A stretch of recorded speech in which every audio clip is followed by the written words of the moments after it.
Questão política de hoje, entrevista Alisson Paulinelli, ex-ministro da Agricultura e atual presidente executivo da Abramilho, Associação Brasileira dos Produtores de Milho. Alisson Paulinelli foi ministro da Agricultura entre 1974 e 1979. Nesse período, através de muito investimento em pesquisa e financiamento aos produtores, conseguiu transformar o Cerrado brasileiro em campeão de produtividade. Alisson Paulinelli fala também sobre assuntos da atualidade, como a crise dos fertilizantes. Acompanhe conosco mais essa entrevista aqui no Questão Política.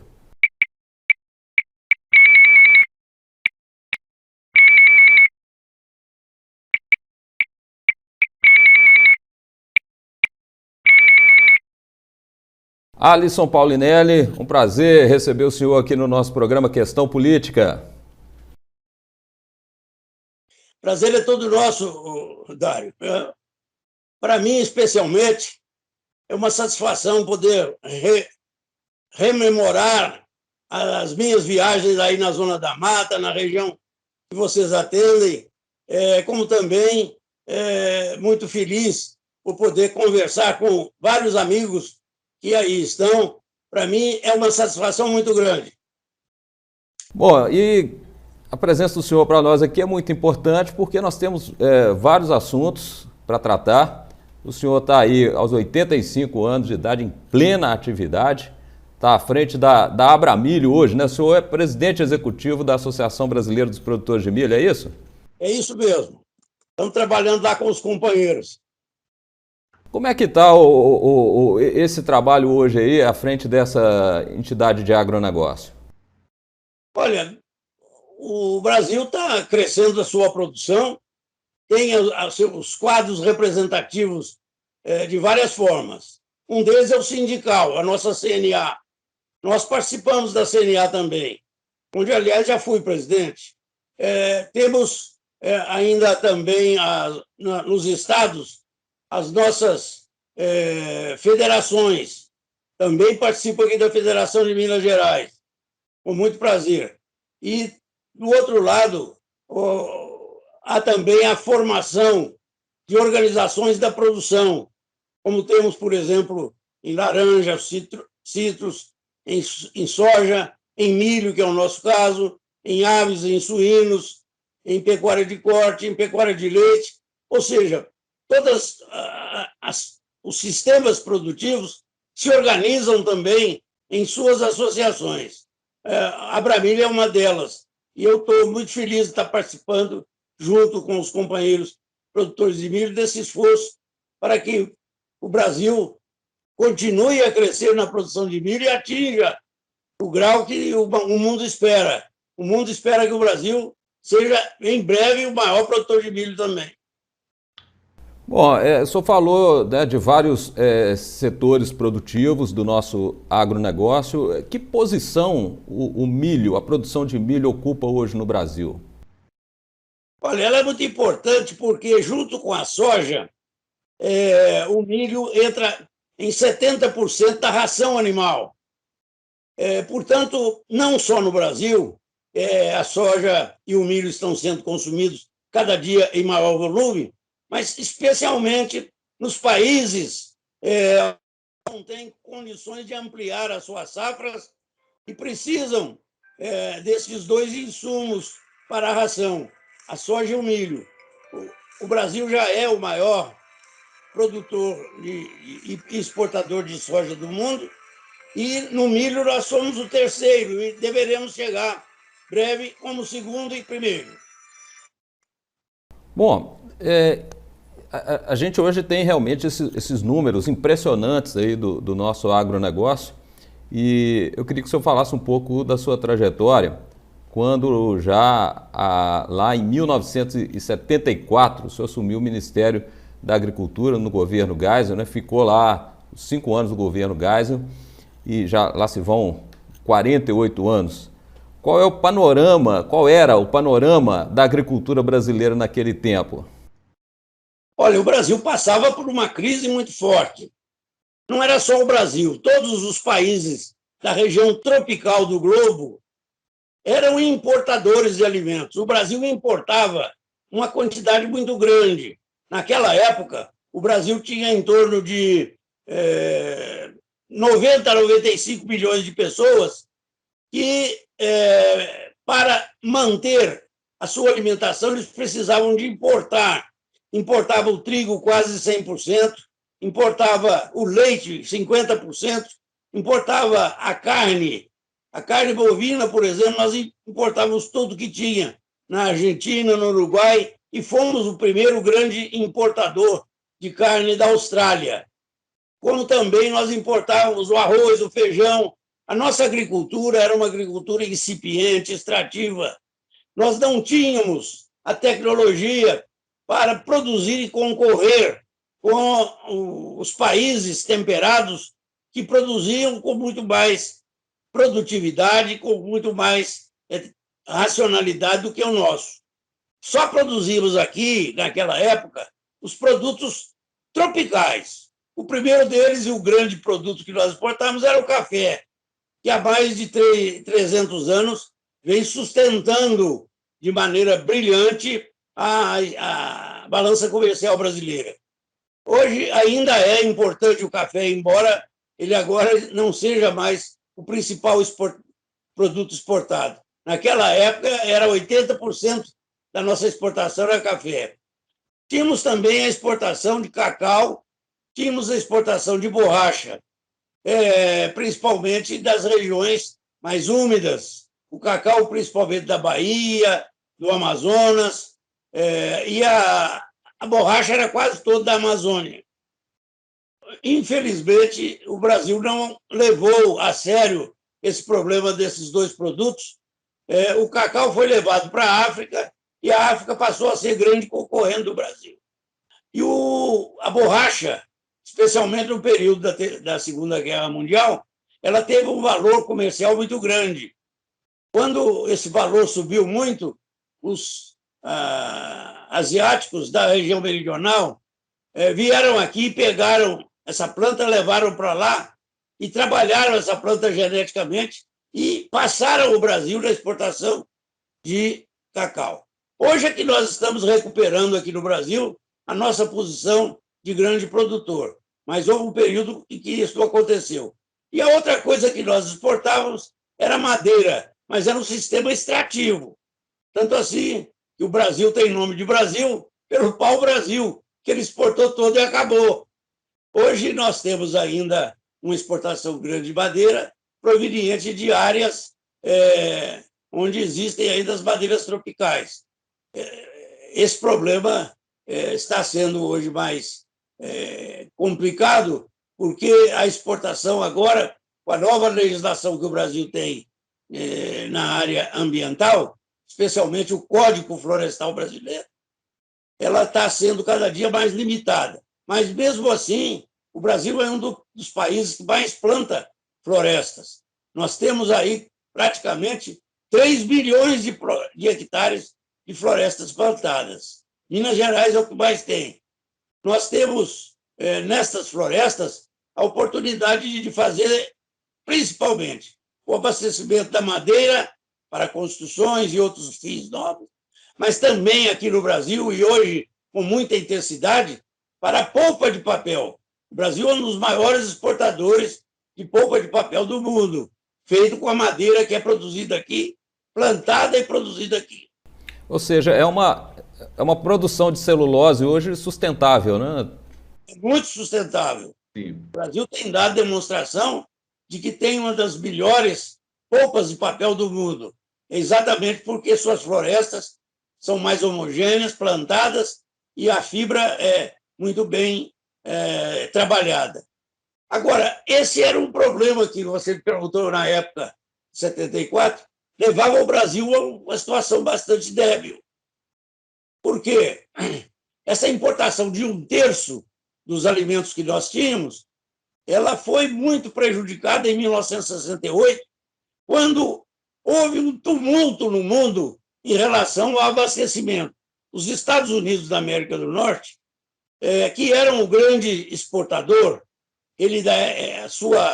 o seu país está todo na região temperada, E aquela planície central americana do norte, que nela estão o Canadá e os Estados Unidos, era quem realmente mantinha o abastecimento mundial. Com o problema do crescimento populacional previsto por estatísticas da época que já estudavam esse quadro, liderado por Malthus, ele havia dito que o mundo iria passar fome, porque ele via que a produção, 4.000 anos em seguida, foi vinda exclusivamente das regiões temperadas. E as áreas de plantio na região temperada já estavam acabando. Aquele crescimento de área havia acabado praticamente. E assim, ele vaticinou que nós teríamos um período de fome. Isso aconteceu depois de 1968, quando os Estados Unidos fez um embargo não político na exportação de alimento, alegando que ele, naquela data, só tinha alimento em seus silos e armazéns para abastecer o povo americano por mais 6 meses. Segundo o presidente de lá, tempo suficiente para que se plante e colha a nova safra. Quando o mundo viu que os Estados Unidos estava desabastecido, houve um tumulto. Aquilo foi uma verdadeira bomba atômica que se jogou no mercado. O alimento dobrou de preço no dia seguinte. Os fretes marítimos, pela variação que causou, porque quando os Estados Unidos tinham muito alimento, quase todo mundo se dirigia para o Golfo do México e de lá saía carregado. Aí isso não acontecia mais. Houve o embargo americano de não exportar o que já estava vendido. Então, houve uma posição muito brava. E o Brasil estava também sofrendo, naquela data, ou melhor, logo em seguida, veio a criação da OPEP, em 1973. Os árabes resolveram se integrar e fazer uma oferta controlada do petróleo, que era o grande produto da época. Isso causou um tumulto. Só para você ter ideia, o Brasil, que pagava 2,5 a 3 dólares por barril, passou a pagar, no dia da semana seguinte, 11 dólares. E o Brasil importava 80% do petróleo que consumia naquela época. Foi um desastre, porque não parou só nos 11 dólares. Os árabes viram que eles passaram a ter o controle da oferta e, assim, eles manipularam o mercado, em que o preço do petróleo foi a 15, 19, 30, 50, 80, 100, 120 dólares, como esteve recentemente. Isso foi um desastre para o Brasil, porque nós não tínhamos condições de importar todos os alimentos que precisavam, e alimento ninguém fica sem ele. Se você deixar um indivíduo uma semana sem se alimentar, ele vai naturalmente morrer. Mas o senhor falou aí de uma conjunção de fatores que é realmente explosiva, né? Você usou até o termo bomba atômica, mas realmente uma escassez de alimentos e ainda o preço do petróleo explodir de uma hora para outra, e certamente os governantes entraram num momento assim de um grande desafio, né? E foi nesse momento, no meio desse turbilhão todo, que o senhor assumiu o Ministério da Agricultura? Eu assumi em 1974 e eu já tinha tido a experiência de Minas Gerais, onde eu fui secretário por 3 anos, e tinha comigo a certeza de que era possível nós recuperarmos algumas áreas brasileiras, porque o Brasil não tinha terra fértil. Quem tinha terra fértil era a região temperada.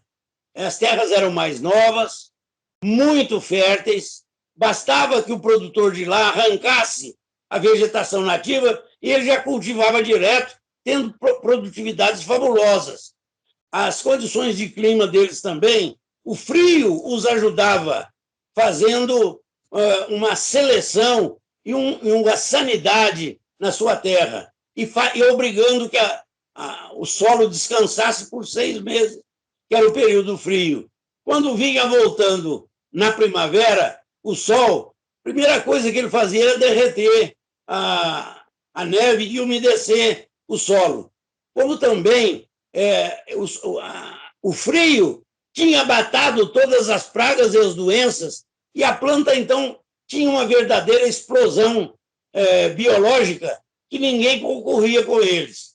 Isso aconteceu até os anos 1970, quando o Brasil foi obrigado, nós não tínhamos essas condições de clima aqui, a produção nossa maior era no sul, é verdade, especialmente Rio Grande do Sul, Santa Catarina e Paraná, porque era um clima semitropical. Já estava, o paralelo 30 passa lá no Rio Grande do Sul, na região do Alegrete, e ali que iniciou uma produção maior, copiando a tecnologia que vinha da região temperada. Mas, mesmo assim, era muito inferior à média da região temperada em produtividade e não dava para abastecer o Brasil. Essa produção que o senhor fala é de trigo? Trigo ou milho? De tudo. De tudo, especialmente trigo, milho, arroz, o próprio feijão. As terras que eram mais férteis aqui eram as terras roxas, que não eram iguais, ela não competia com as terras do hemisfério temperado. Eram muito mais ricas as do hemisfério temperado. Aqui não. Nós já tínhamos ocupado todas as terras roxas e não deu para abastecer a população. A população tinha que contar com importações. Aliás, isso ocorria em todos os países tropicais do globo. Ao assumir o governo, nós tínhamos uma missão muito importante, que era sair desta sinuca de bico que nós estávamos.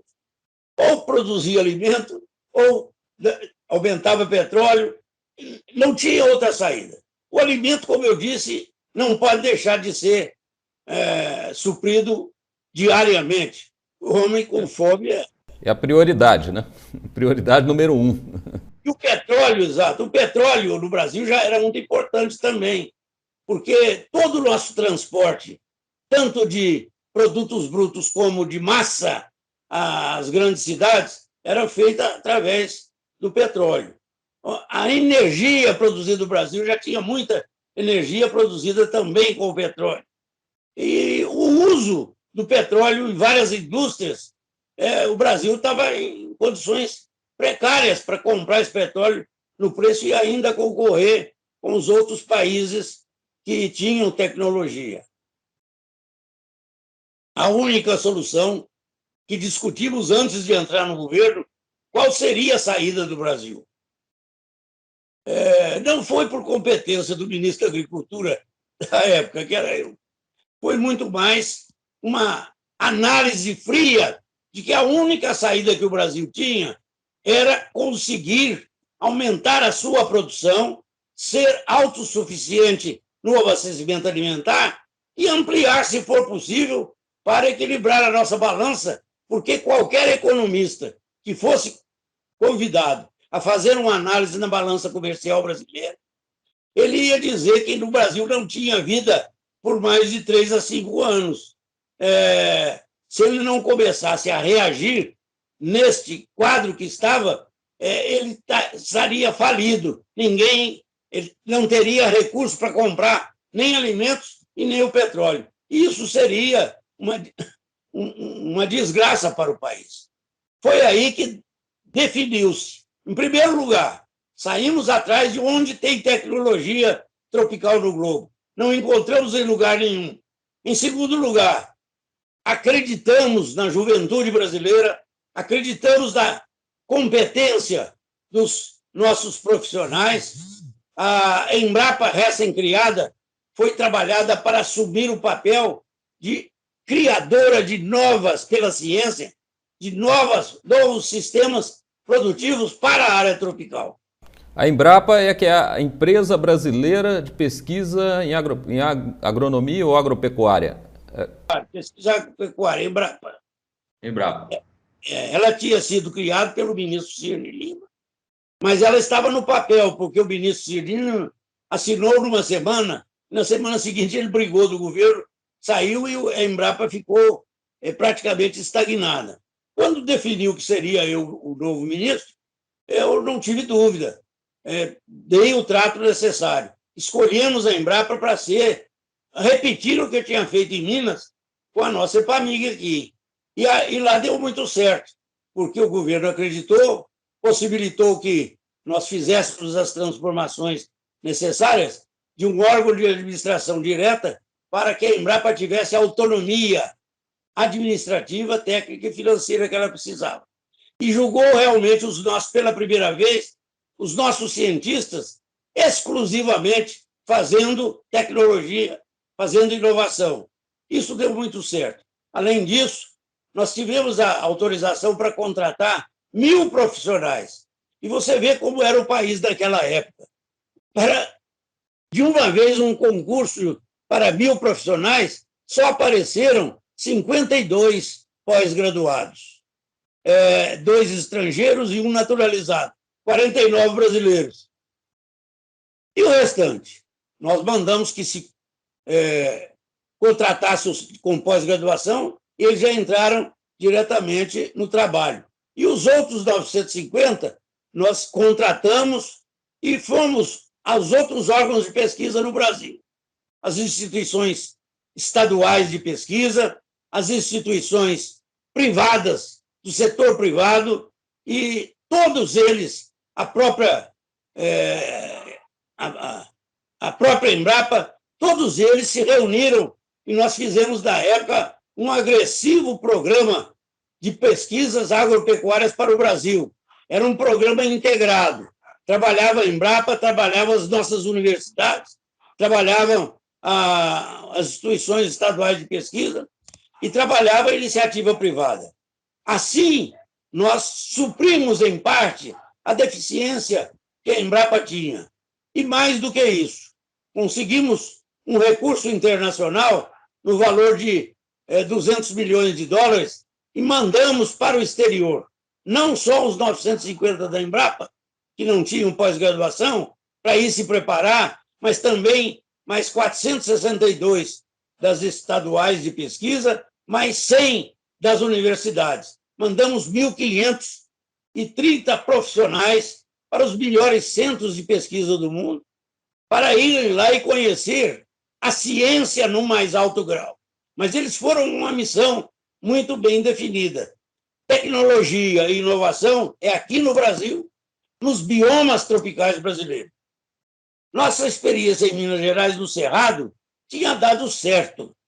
No governo Rondon, ele me convidou e ele permitiu que eu criasse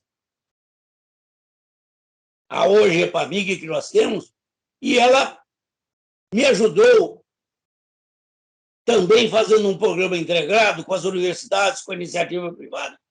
E nós conseguimos, nos 3 anos, demonstrar que o Cerrado era uma área possível de ser recuperada.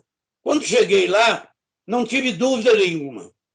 Fizemos um programa para recuperar pelo menos 3 milhões de hectares do Cerrado para que o Brasil fosse autossuficiente. Para isso, fui autorizado também, além da Embrapa, a criar a Embrater. Essa é uma pergunta que eu gostaria de fazer para o senhor, é o seguinte: essa nova fronteira agrícola que se abriu no Cerrado, esse projeto, então, ele não começou no Ministério da Agricultura, já tinha um embrião quando o senhor foi secretário de Agricultura aqui no estado de Minas Gerais, é isso? Minas já tinha uma experiência. Tanto assim que, quando o presidente Geisel foi eleito, sem muito anúncio, ele veio a Minas e viu o trabalho do Cerrado e se entusiasmou com esse trabalho. Foi assim que ele me chamou. Eu não o conhecia, nunca tinha falado com ele. Assim que ele me conheceu, me chamou para saber o que eu estava fazendo.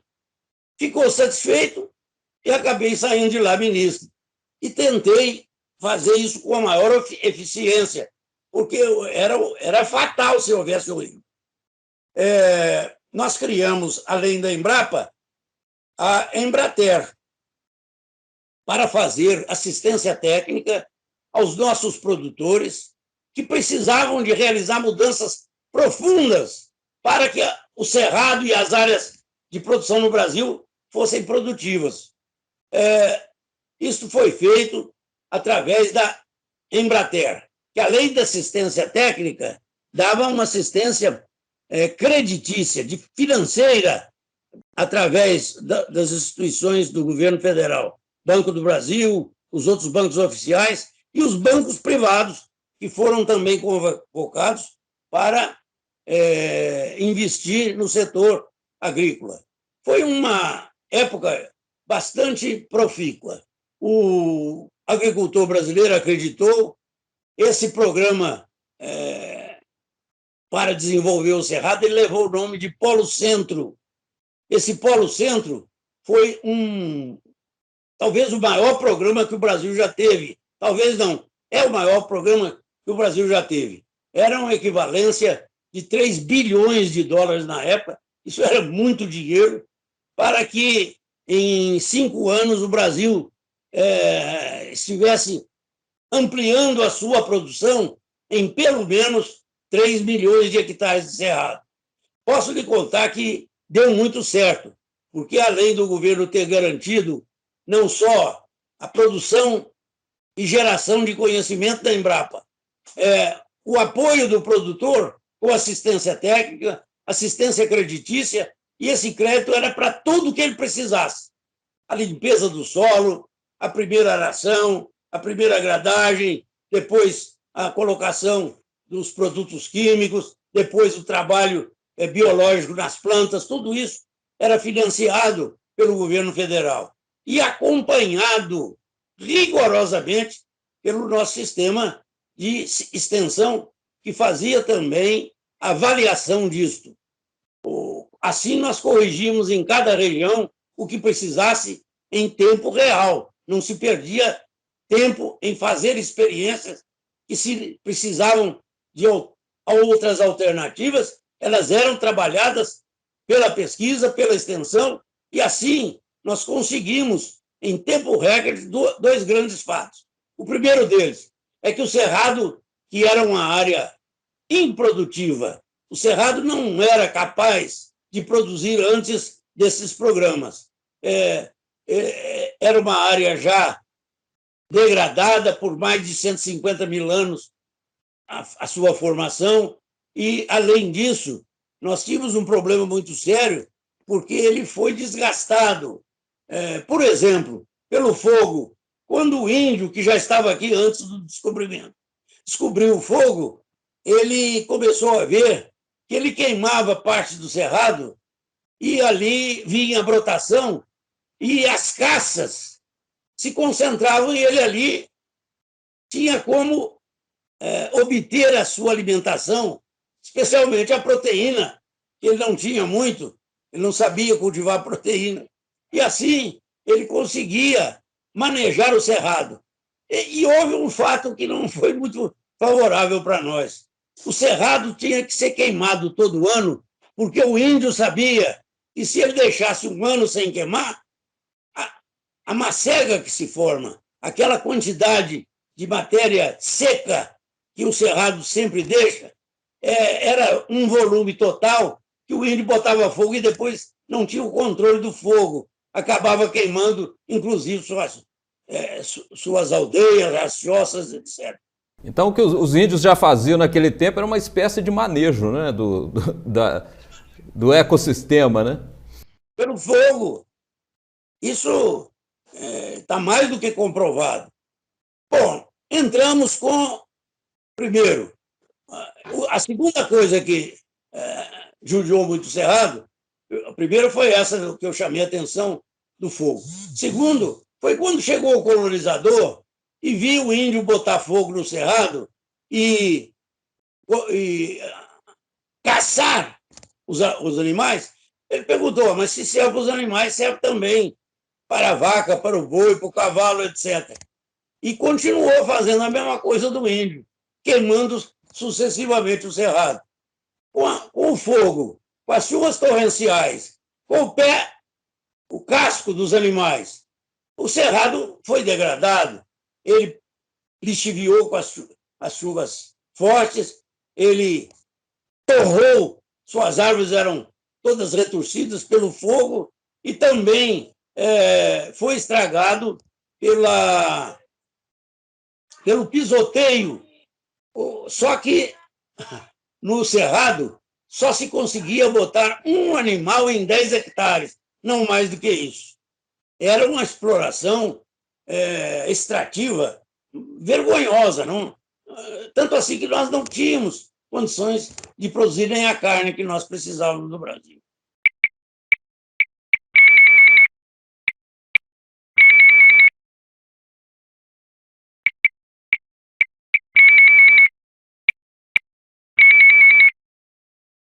Bom, o senhor então mandou esses pesquisadores para o exterior. Eles foram especificamente para onde? Que tipo de conhecimento eles trouxeram? Eles foram para todos os países que tinham ciência agrícola desenvolvida, especialmente na Europa, nos Estados Unidos, no Japão, na Ásia, na Oceania, onde existia a agricultura desenvolvida, nós colocamos gente. As universidades nos ajudaram, oferecendo a eles cursos de pós-graduação, e assim eles foram preparados. Com 3 a 5 anos, eles já estavam retornando ao Brasil. E não encontraram o Brasil vazio, como tinha deixado de sair. Porque, usando todas as competências como nós fizemos, da Embrapa, das universidades, das unidades estaduais de pesquisa e da iniciativa privada, a coisa já estava acontecendo. E ele entrou e fortaleceu esse grupo. E aí foi muito importante, porque nós tivemos o prazer de ver que o Cerrado era, sim, recuperável. Aquela experiência de Minas Gerais não estava errada. No primeiro ano, nós levávamos o produtor a realizar 2 tarefas importantíssimas. Uma delas é a modificação física do solo. Como ele fazia isso? Pelas arações profundas, gradiações profundas, pelo uso de subsoladores e até máquinas especiais para romper camadas impermeáveis que estavam a 20, 30, 50, 1 metro de profundidade e que precisavam ser rompidas para que houvesse a mobilização no solo fisicamente adequado para a água. Fizemos isto. O produtor fez isso com muita competência. Ainda no primeiro ano, o produtor fez outra tarefa que foi fundamental. Foi a fertilização do cerrado com os elementos químicos que ele não tinha. O calcário, o magnésio e, principalmente, dos 4 grandes grupos. O nitrogênio, o potássio e a fósforo, que ele colocava isso com financiamento do governo, evidente, mas colocava a quantidade necessária para que o solo estivesse quimicamente preparado para ser mais fértil.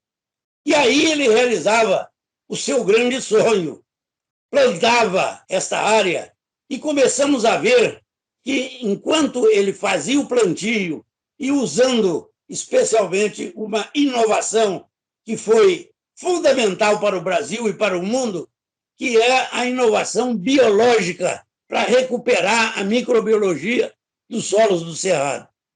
O agricultor fez isso com muita competência, orientado por todos os nossos cientistas, profissionais, atendido na assistência técnica pela Emater, e o Brasil pôde experimentar, nestes 5 anos de governo, que era viável a produção do Cerrado. Nós mesmos, que estávamos no governo, às vezes eram surpreendidos com produtividades altíssimas. Nós tivemos o caso de regiões que, no 5º ano do Cerrado bem trabalhado, fisicamente corrigido, quimicamente completado e biologicamente restabelecido, já se produzia uma produtividade igual à do Corn Belt americano. Aquilo, para nós, foi a grande notícia, foi a grande surpresa, porque nós não esperávamos que isso fosse feito em 5 anos. Assim, o Brasil começou, e vou dizer claramente para vocês, a ter, em primeiro lugar, condições de abastecer todo o povo brasileiro. Nós colocamos rigorosamente em produção 3 milhões de hectares de área de cerrado na produção de alimentos. Em segundo lugar, nós começamos a verificar que esta produção na região tropical tinha também vantagens comparativas que nos propiciava ganhar o mercado dos tradicionais produtores da região temperada. Vou explicar como é isso. Lá, por exemplo, eles têm o frio por 6 meses e só cultivam o solo 6 meses. Só é possível fazer uma safra naquela região. Aqui, no clima tropical, nós usamos o solo 12 meses do ano. Você vai perguntar, mas e as pragas e as doenças? Aqui nós começamos a verificar que você podia não só combater com remédios e produtos especiais as pragas e doenças, mas também com controle biológico. A biologia aqui não era interrompida como lá. E a natureza, ela sempre procura se equilibrar. Se tinha praga, ela criava um outro animal, um outro vegetal que fosse capaz de inibir e controlar aquela praga e doença. Isso hoje no Brasil está cada dia mais sendo mais enfático. E graças a isso, o Brasil começou, em primeiro lugar, a produzir 2 a 3 safras por ano. O Brasil hoje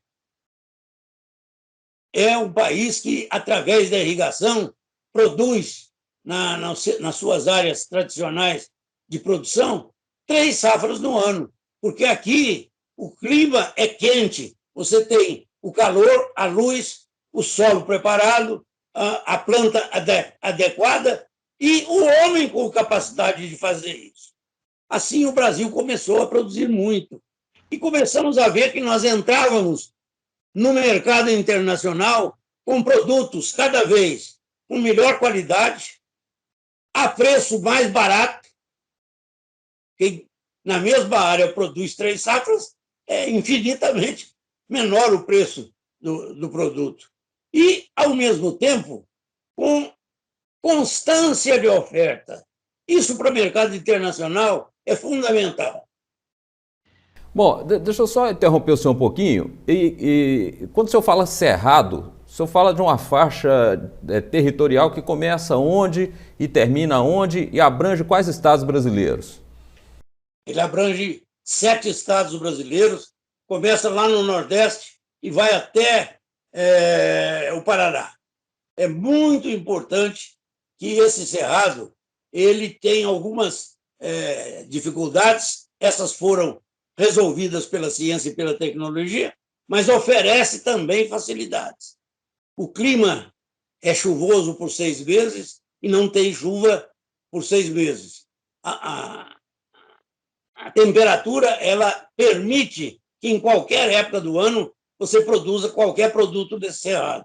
Basta que tenha a água, a luz e o calor. E nós temos no Brasil isso. Assim, esta área foi recuperada e nós usamos hoje 46% da área de cerrado brasileiro. Esse cerrado ele se estende desses 7 estados em 2 bilhões de quilômetros quadrados. São 200 milhões de hectares. 200 bilhões de hectares para produzir. Ora, você sabe que hoje o Brasil está fazendo um sucesso danado, produzindo em 65 bilhões de hectares somente. Nós ainda temos, só na área já antropizada, em que o homem interviu no cerrado, ou desmatou, ou fez pasto, etc., etc., nós ainda temos 180 milhões de hectares. Isso são 3 vezes o que nós plantamos hoje. Se nós já plantamos hoje, já somos o maior exportador de alimentos, pode ter certeza que o Brasil vai poder, daqui para frente, utilizando a tecnologia que ele desenvolveu para a área do cerrado brasileiro, e hoje desenvolvemos para outras áreas também. Outros biomas já estão sendo usados. com tecnologia, com sustentabilidade. Nesse cerrado nasceu, pela primeira vez, a chamada agricultura tropical sustentável, que o mundo hoje já reconhece. O mundo cientista, não é o mundo político. Político ideológico. Eu queria fazer uma pergunta exatamente sobre isso, né?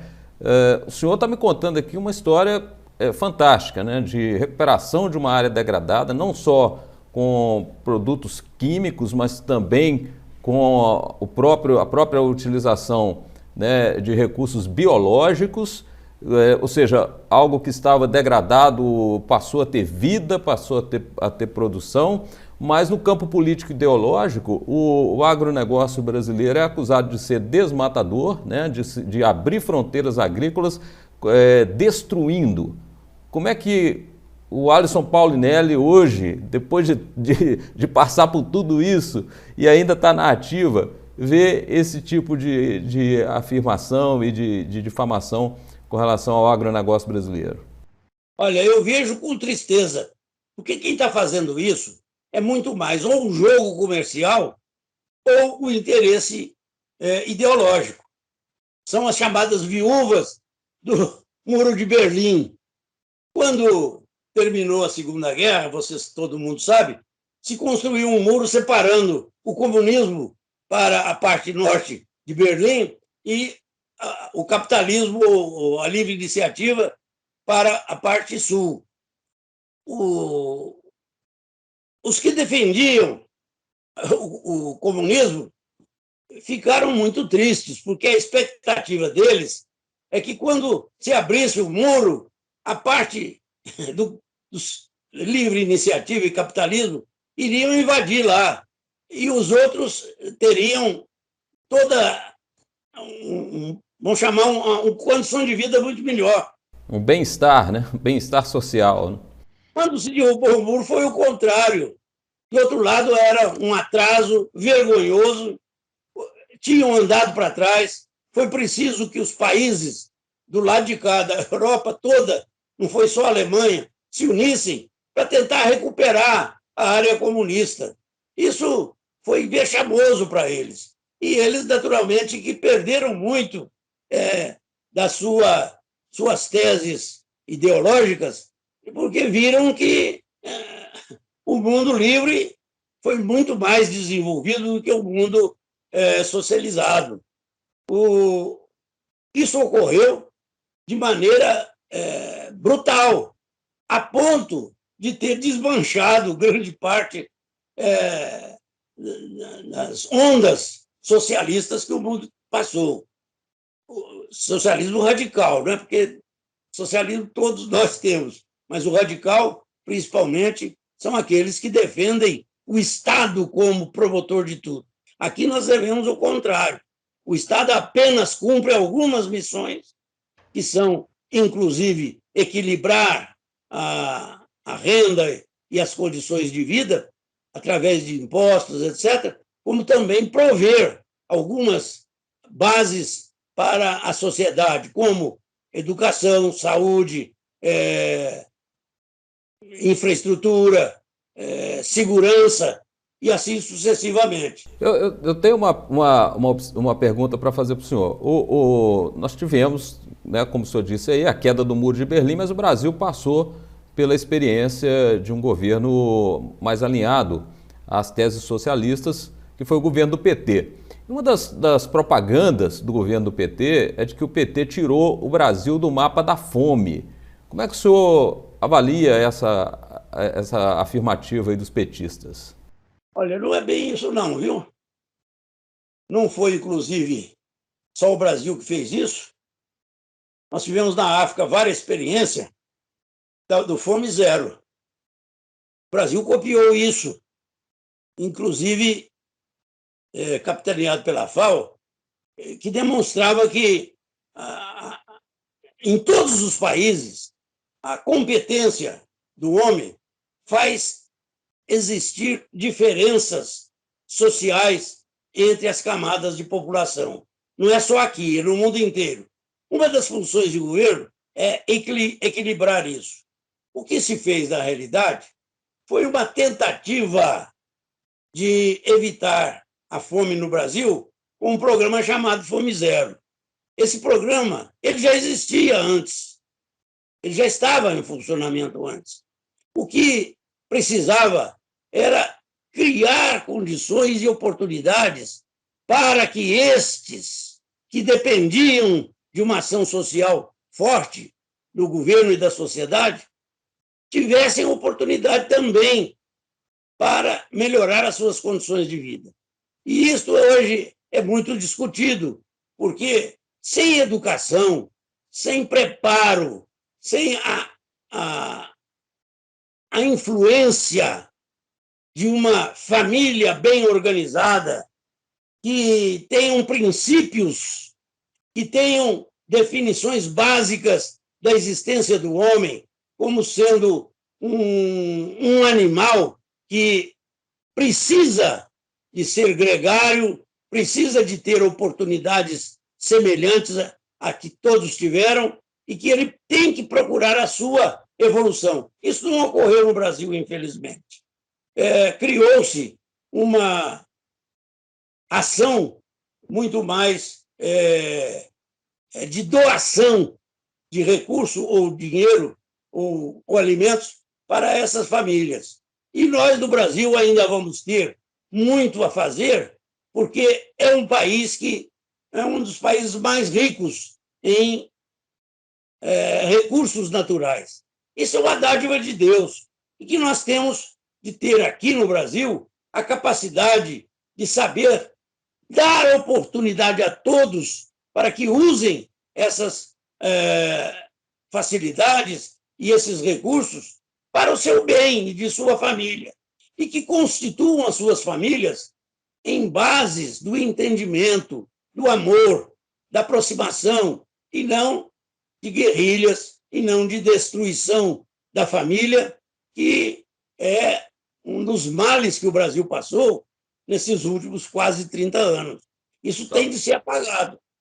Aí eu gostaria que o senhor falasse de uma coisa um pouco mais específica aí da área do senhor, que é o seguinte: uma outra tese que as vertentes esquerdistas costumam sustentar é o seguinte: o Brasil investe muito no agronegócio, que é uma agronomia de larga escala, uma agronomia, uma agricultura para exportação, em detrimento da agricultura familiar. Ou seja, haveria aí um incentivo muito baixo na agricultura familiar, que seria aquele tipo de agricultura que realmente vai sustentar o povo, ao passo que o agronegócio é só para vender, só para exportar. O senhor vê realmente essa separação, essa dicotomia? Como é que o senhor vê a agricultura familiar? Você tem aí uma dicotomia que nós sofremos, e todos os países subdesenvolvidos do mundo sofrem, a dicotomia da competência. O uso da terra tem que ser feito com competência. A produção de alimentos tem que ser sem desgastes na natureza, tem que ser altamente sustentável. Esse é um drama que nós temos. E o Brasil, que a partir de 70 criou a tecnologia das mais avançadas do mundo, permite que hoje muitos produtores se incorporem a esse processo produtivo, desde que ele tenha educação, conhecimento e vocação para isso.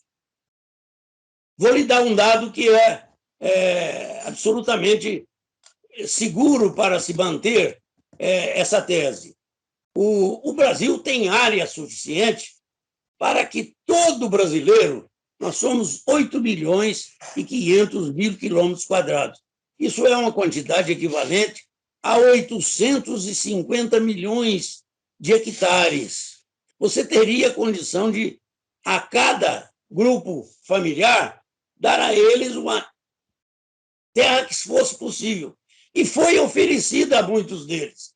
Mas, infelizmente, ele não tendo uma educação formal ou informal, ele não tendo a competência para usar os recursos que a ciência permite para que você não degrade o seu solo, para que você não desarranje o sistema biológico do solo, ele não consegue fazer. O Brasil, você vê nas últimas estatísticas que nós temos, que foi o inventário rural de 2017. O que o IBGE encontrou? Esta grande revolução que o Brasil fez foi feita por 842 mil propriedades, que são famílias que tinham mais competência, educação, aprenderam a fazer governança, usaram da tecnologia, fazem uma agricultura tecnificada, repondo todos os elementos que retira do solo pela planta, eles devolvem pelas adubações, pela forma de recomposição do solo, para que ele seja permanentemente produtivo.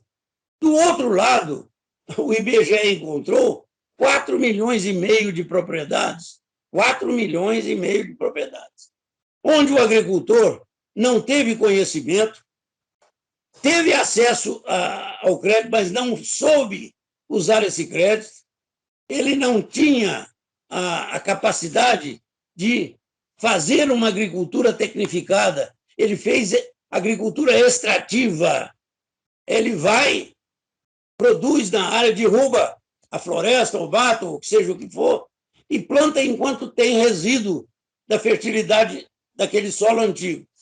3 anos depois ele vê que não é mais fértil. Aí ele vai e derruba mais uma área vizinha, planta ali por 3 anos, e assim ele foi vivendo. É uma agricultura extrativa, a mesma que o índio fez. Não tem condição de você manter esta família nessas condições, porque ela não consegue ir no mercado. A produção dela é incipiente. Há um estudo da Embrapa, feita por Dr. Eliseu Andrade Alves e mais 4 companheiros da Embrapa, demonstrando que estas famílias têm uma renda média que não passa de 2/3 do salário mínimo. É muito pouco. Eles não têm condição nem de alimentar. Esse é um problema social, de fato, que o Brasil tem. E que só foi agravado pelos governos populistas que passaram aí, porque eles erraram. A primeira coisa que eles fizeram foi fechar a Embrater. Ora, a Embrater era a única instituição capaz de reverter esse quadro. Não deram assistência à Embrater, ela ficou desnorteada por 8 anos, até que resolveram fechar de forma definitiva.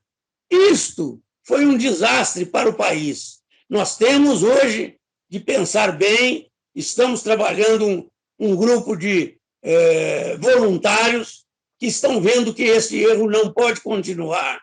Nós temos que oferecer oportunidades, porque temos terra e condições de produção no Brasil suficientes para isso, ou até muito mais do que isso, para que eles possam também se enquadrar numa agricultura tecnificada, produtiva, de renda, que dê a eles, pela produtividade, condições de disputar o mercado e ter a renda que precisavam.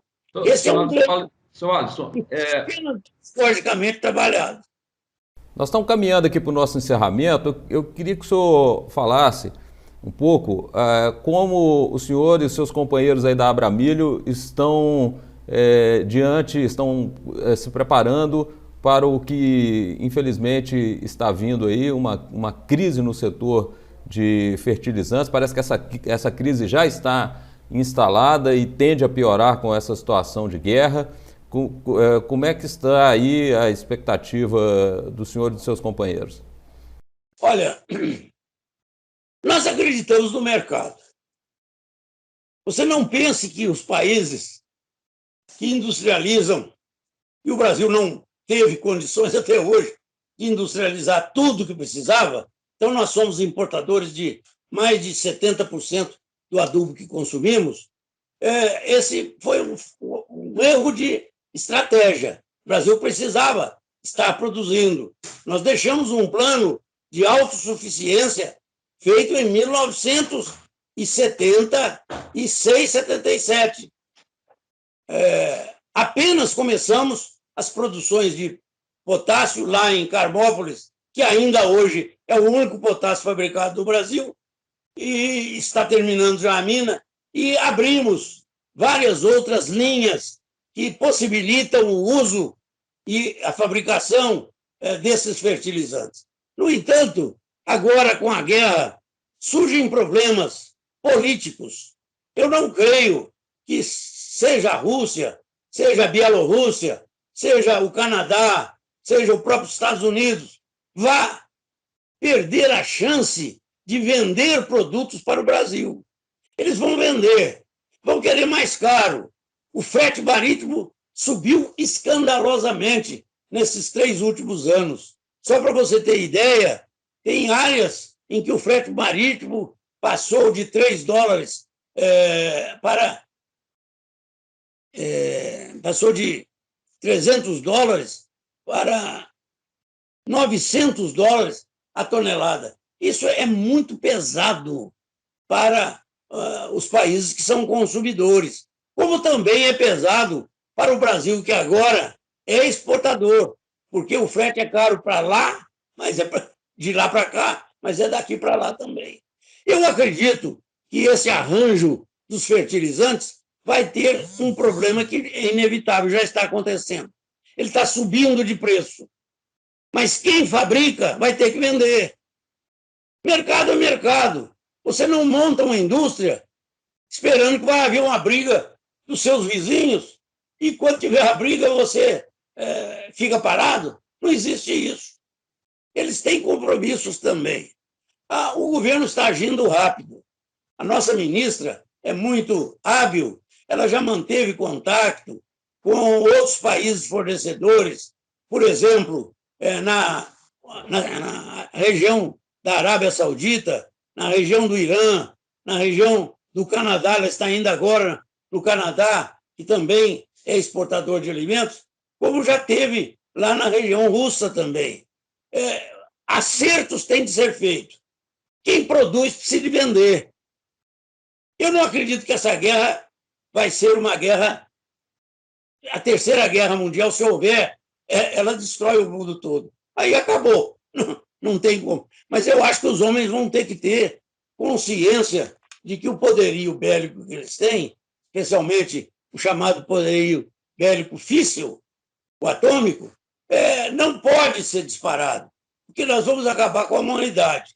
E essa guerra é uma guerra muito mais localizada, muito mais política. Por acaso, ela impediu o trajeto de saída do potássio lá pela Bielorrússia. E isso está atrapalhando. Mas você pode ter certeza que o Brasil já está procurando fertilizantes em outras regiões. Ainda mais, eu quero dizer que o Brasil está desenvolvendo uma tecnologia própria na área da bioeconomia. Nós já temos no Brasil produtos que substituem.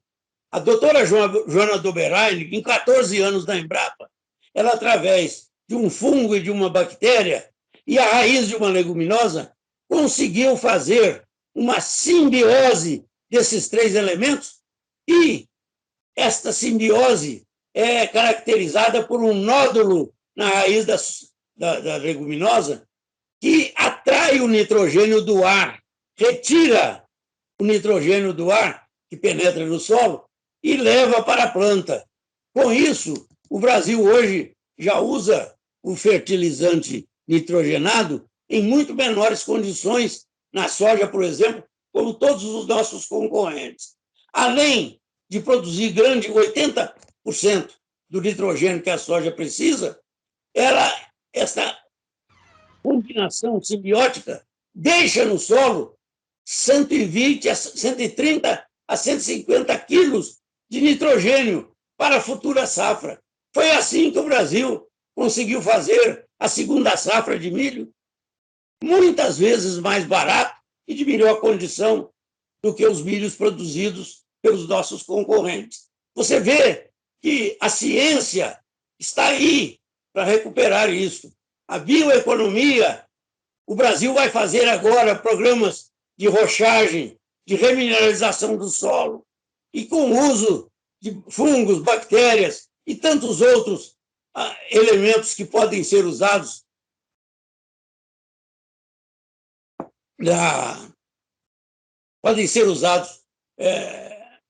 em substituição aos fertilizantes, vai reduzir muito a nossa dependência. Eu sou muito realista. Acho que, infelizmente, nós vamos ter que pagar um fertilizante mais caro. É o efeito, naturalmente, da guerra. Mas, em compensação, nós vamos caminhar diretamente para utilizar melhor aqueles que já têm depositado no solo esses fertilizantes. Já temos estudos que o Brasil tem uso de fertilizante em maioria das nossas terras cultivadas e que, se bem trabalhadas, especialmente com tratos culturais adequados, e o uso da biotecnologia, nós vamos aproveitar mais do que aproveitávamos antes. E essa questão da produção de fertilizantes, ela virá aqui no Brasil, vocês podem ter certeza. Esse foi, talvez, o estupim que faltava para que os empresários brasileiros agora acordem e partam para a produção de fertilizantes químicos aqui no país. Nós já temos algumas fábricas, elas terão de ser reativadas, elas vão ter que ser trabalhadas, mas eu acredito que, como prejuízo maior, eu coloco o custo desse fertilizante. A falta dele, eu sei que pode haver uma relativa escassez, mas uma escassez que pode ser até benéfica, porque nós vamos aproveitar os resíduos que nós temos, que são muitos e que podem ainda manter a nossa safra em boas condições. Bom, excelente a entrevista, né? Se dependesse de mim, ficaria aqui mais muito tempo conversando e ouvindo o senhor, porque é sempre muito bom ouvir quem viveu a história, quem conhece a história e sabe de detalhes que muitas vezes o grande público não tem acesso. Senhor Alisson Paulinelli, muito agradecido, muito obrigado pela entrevista. Eu que agradeço, um grande abraço e um abraço aos nossos companheiros dessa região toda que você atende.